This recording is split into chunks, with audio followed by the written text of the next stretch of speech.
है। मैं पिछले 10 महीने से 1 साल से बिहार के लोगों को यही समझाने का प्रयास कर रहा हूं कि अगर आप गलत पर व्यक्ति पर भरोसा करेंगे, गलत आश्वासनों पर वोट देंगे, तो आज नहीं तो कल आपके और आपके बच्चों के लिए समस्या होगी ही होगी।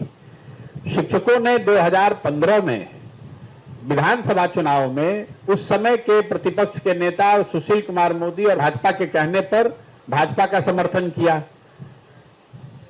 2 वर्ष के बाद जब वही सुशील मोदी सरकार में आ गए, उप मुख्यमंत्री हो गए, तो उन्होंने शिक्षकों का कोई काम नहीं किया।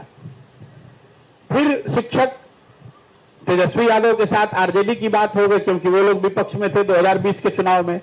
तेजस्वी जी ने कहा कि हम आएंगे तो सब कुछ ठीक कर देंगे, तो शिक्षकों ने आंख बंद करके फिर उन पर भरोसा कर लिया। अब जब आज तेजस्वी यादव उप मुख्यमंत्री हैं, उन्हीं के दल के लोग शिक्षा मंत्री हैं, तो शिक्षकों को लग रहा है कि उनके साथ फिर विश्वासघात हो गया। भाई, इस तरह से जो भी यहां पर बिहार में विपक्ष में है, बिना सोचे समझे आप किसी का हाथ दामन पकड़ लीजिएगा तो आपके साथ तो यही होगा। और शिक्षकों के साथ मारपीट होना, अभ्यर्थियों के साथ मारपीट होना गलत है, बिल्कुल गलत है।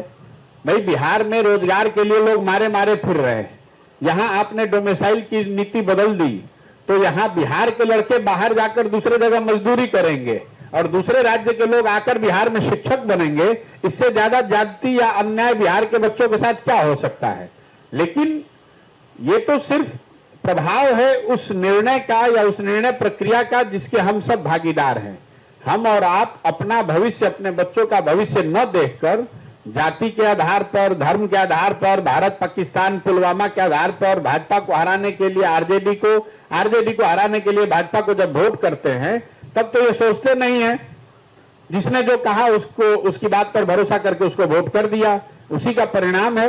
क्योंकि दलों को मालूम है कि चाहे लाठीचार्ज हो या सरकार वहां पर आपको जेल में पकड़ के बंद कर दे, आप जाति के आधार पर, धर्म के आधार पर वोट उन्हीं को देंगे जिनको पहले से देते रहे।